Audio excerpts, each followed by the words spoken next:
Assalamualaikum warahmatullahi wabarakatuh. Salam budaya Nusantara. Pemirsa dimanapun Anda berada, saya akan melanjutkan keterangan-keterangan saya tentang sejarah Lamongan. Kali ini saya mengambil sebuah tema sejarah Sedayu Lawas hingga Sedayu Kuto atau Sedayu Gresik. Pemirsa dimanapun Anda berada, pada keterangan saya yang lalu bahwa Ronggo Sedayu yang mempunyai tugas untuk mengamankan daerah pesisir utara Jawa, mulai dari wilayah Semarang, Pati, Juwono, Rembang, Lasem, Tuban, sampai dengan Surabaya, mengalami sebuah gangguan yang mana orang-orang Makassar bersama dengan orang-orang Madura melakukan sebuah huru-hara, yaitu perebutan kapal-kapal yang ada di pesisir Jawa bagian utara. Bahkan di estuarium, yaitu Muara di Surabaya, yang mana tempat itu merupakan tempat yang strategis di dalam keluar masuknya kapal-kapal dagang, utamanya adalah kapal-kapal yang mengangkut beras dari pedalaman, direbut oleh orang-orang Makassar. Oleh sebab itu, Ronggo Sedayu yang merasa memiliki tugas untuk mengamankan daerah-daerah itu, kemudian konsultasi dengan Raja Mataram, yaitu Amengkurat I, sehingga Mataram pada waktu itu mengambil sebuah langkah, yaitu mengirimkan 50.000 orang untuk membasmi orang-orang perusuh yang ada di pesisir Jawa bagian utara. Tetapi sayang, 50.000 orang yang dikirim Mataram untuk membasmi orang-orang yang melakukan kerusuhan yang ada di pesisir utara itu mengalami kegagalan karena ada pengkhianatan dari Pangeran Anom, yaitu putra dari raja itu sendiri. Sehingga ketika Pangeran Mangkubumi, yaitu Pangeran Purboyo, yang melakukan perlawanan bersama dengan Ronggo Sedayu, akhirnya pertempuran itu dapat dipatahkan oleh orang-orang Makassar dan orang-orang Madura. Dan ketika terjadi pertempuran hebat, mulai dari laut kemudian sampai ke daratan, kemudian sampai di sebuah hutan, yaitu hutan Gegodok, maka Ronggo Sedayu gugur dan Pangeran Purboyo, Pangeran Mangkubumi, saudara dari Sultan Agung, luka parah dan akhirnya dibawa lari menuju ke timur, dan kabarnya wafat di sebuah bukit, yaitu Gunung Surawiti. Pemirsa dimanapun Anda berada, ternyata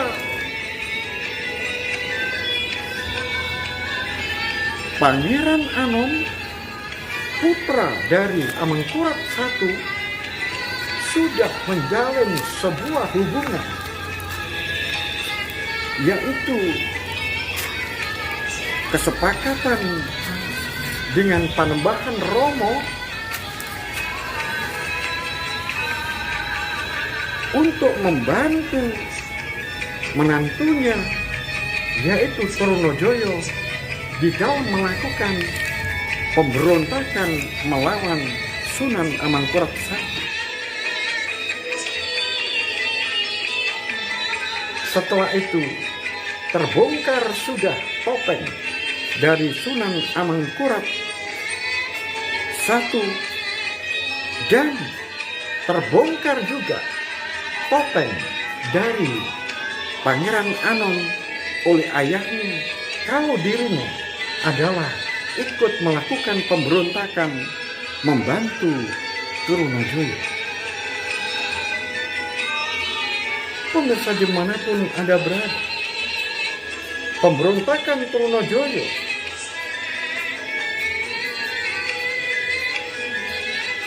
yang begitu tertata rapi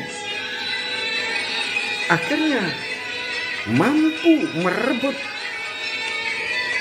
keraton Sunan Amangkurat I, sehingga terpaksa Sunan Amangkurat I harus melarikan diri menuju ke Batavia.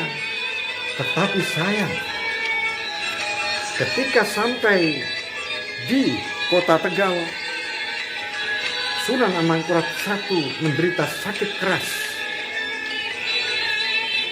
dan akhirnya dipanggillah putranya, yaitu Pangeran Anom, untuk menghadap ayahandanya yang sedang sakit keras di kota Tegal. Akhirnya pada tanggal 13 Juni tahun 1677, kekuasaan Sunan Amangkurat I sebagai seorang sultan di Mataram diserahkan kepada putranya, yaitu Pangeran Anom, dan akhirnya Pangeran Anom bergelar Sunan Amangkurat yang kedua. Lengkapnya adalah Sultan Amangkurat II. Tentu saja sekarang berbalik arah politiknya, karena Trunojoyo melakukan pemberontakan terhadap Mataram, dan sekarang dirinya yang menjadi raja. Otomatis Trunojoyo diperingatkan agar menghentikan semua langkahnya di dalam melakukan pemberontakan terhadap Mataram, karena dirinya yang telah membantu pada zaman Amangkurat yang pertama, tetapi sekarang dirinya sudah menjadi raja, maka Trunojoyo harus menghentikan pemberontakannya melawan Mataram. Tetapi sayang, menantu dari Panembahan Romo atau Raden Kajoran ini tidak mau menghentikan langkahnya. Bahkan dia menyusun kekuatan yang berada di kota Kediri. Oleh sebab itu, pemirsa, Sunan Amangkurat II akhirnya terpaksa memohon bantuan kepada Belanda untuk menangkap Trunojoyo. Dan setelah Belanda bergerak membantu Sunan Amangkurat II, dan pasukan Mataram juga melakukan gerakan mengepung kota Kediri, akhirnya pasukan dari Trunojoyo yang dibantu oleh orang-orang Madura dan orang-orang Makassar, mereka terdesak terus, mundur terus ke timur, sampailah di sebuah gunung, yaitu Gunung Kelut. Dan di Gunung Kelut inilah Trunojoyo terperangkap dan akhirnya bisa ditangkap. Dan akhirnya Trunojoyo dibawa ke Kediri, dan dengan tangannya sendiri Sunan Amangkurat II menusuk Trunojoyo hingga mati. Pemirsa dimanapun Anda berada, Sunan Amangkurat I yang sudah dimakamkan di Tegal, dan sekarang Sunan Amangkurat II sudah berkuasa dan sudah mengalahkan Trunojoyo yang memusuhi ayahnya. Akhirnya amanlah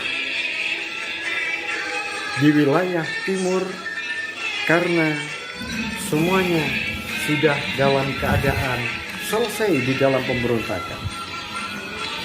Pemirsa dimanapun Anda berada, setelah Sunan Amangkurat yang kedua melakukan sebuah perbaikan di dalam pemerintahannya, akhirnya pemerintahan Sunan Amangkurat II ini selesai dengan baik. Dan kemudian ada perselisihan di dalam keraton, dan perselisihan itu berujung akhirnya Pakubuwono I naik menjadi pimpinan, dan dikala itu terjadi sebuah pemberontakan, yaitu pemberontakan yang dilakukan oleh Untung Suropati yang ada di Pasuruan. Lagi-lagi Belanda dimintai tolong untuk membasmi pemberontak-pemberontak yang ada di Mataram. Dan setelah pemberontakan Untung Suropati bisa dipadamkan, akhirnya Belanda meminta satu hal. Apa itu? Adipati Surabaya, yaitu Jengrono atau Ki Ageng Brondong yang ketiga, terlibat di dalam pemberontakan Untung Suropati. Belanda mengetahui bahwa Jayeng Rono membantu Untung Suropati di dalam melakukan perlawanan terhadap Mataram dan juga terhadap Belanda. Oleh sebab itu, setelah Untung Suropati berhasil dikalahkan, maka Belanda atau VOC meminta kepada Pakubuwono I untuk memberikan hukuman kepada Jayeng Rono atau Ki Ageng Brondong yang ketiga. Terpaksa seorang pimpinan Mataram, Pakubuwono I, akhirnya menjatuhkan hukuman mati kepada Jayeng Rono. Pemirsa dimanapun Anda berada, untuk meredakan situasi keluarga dari keluarga Ki Ageng Brondong, oleh sebab itu Pakubuwono I mengangkat yaitu adiknya untuk menggantikan menjadi Adipati Surabaya. Siapa dia? Dia adalah Haryo Joyo Puspito. Haryo Joyo Puspito adik dari Jeng Rono atau Jayeng Rono atau Ki Brondong yang ketiga. Maka Haryo Joyo Puspito akhirnya menerima jabatan sebagai Adipati di Surabaya. Pemirsa dimanapun Anda berada, peristiwa pengangkatan Haryo Joyo Puspito menjadi seorang adipati di Surabaya yang masih keturunan dari Sedayu ini 1714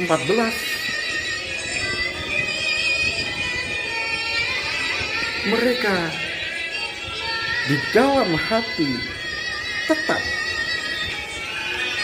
ada sebuah bibit-bibit permusuhan dan dendam karena kakaknya dibunuh oleh Raja Mataram atas usul dari Belanda. Oleh sebab itu, mula-mula dia masih taat kepada Mataram. Tetapi ketika Cakraningrat dari Madura melakukan balelo, yaitu tahun 1712, maka tahun 1714 Aryo Joyo Puspito Adipati Surabaya juga ikut balelo. Apa maksudnya? Maksudnya adalah tidak mau tunduk terhadap aturan-aturan yang telah ditetapkan oleh Mataram. Dan sebagai buktinya kalau dia balelo adalah dia tidak mau menghadiri sebuah audiensi atau sebuah tali asih yang setiap tahun dikirimkan ke Mataram, yaitu peristiwa Pasebanan Agung yang dilaksanakan setiap tahun oleh Raja di Mataram. Itu pada tahun 1714 mulai tidak mau hadir. Dan ini merupakan sebuah awal dari permusuhan yang benar-benar nyata. Akhirnya pemirsa dimanapun Anda berada, ketegangan terus terjadi mulai tahun 1714 sampai 1717. 3 tahun terjadi sebuah ketegangan dan akhirnya ketegangan itu terbuka menjadi sebuah perang Surabaya melawan Mataram dan dibantu oleh Madura. Pemirsa dimanapun Anda berada, sungguh Mataram bukanlah sebuah kerajaan yang kecil. Karena di balik Mataram ada kekuatan, yaitu VOC. Akhirnya Mataram dan VOC melakukan penyerbuan besar-besaran ke Surabaya. Akhirnya pada tahun 1718, hanya butuh waktu 1 tahun saja, akhirnya Surabaya bisa dikalahkan. Pemirsa dimanapun Anda berada, walaupun Aryo Joyo Puspito sudah kehilangan sebagian besar dari pasukannya, tetapi dia tidak mau menyerah. Dia terus bertahan dan akhirnya melarikan sampai ke daerah Krian. Dan setelah itu sampailah ke daerah Japan. Dan di daerah Japan akhirnya membentuk sebuah benteng pertahanan dan mengumpulkan masyarakat, memberikan sebuah pidato-pidato yang memberikan semangat untuk melakukan perlawanan terhadap pemimpin Mataram yang zalim, dan menggelorakan sebuah perang melawan VOC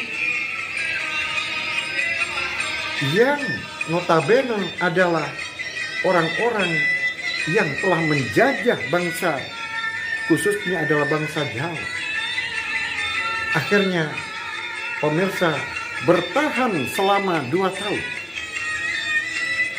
Walaupun pada tahun 1718 sudah dinyatakan bahwa Adipati Surabaya yaitu Aryo Joyo Puspito sudah kalah, tetapi sisa-sisa prajuritnya dan kemudian merekrut prajurit-prajurit baru yang bertahan di Japanan, yaitu di Mojokerto, akhirnya tetap melakukan perlawanan terhadap Mataram dan POC.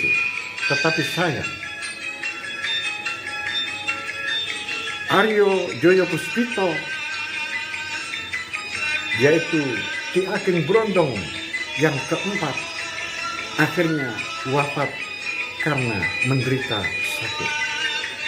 Dan mulai saat itulah benar-benar sudah selesai perlawanan Aryo Joyo Puspito, dan prajurit-prajuritnya akhirnya sudah tidak ada yang melanjutkan.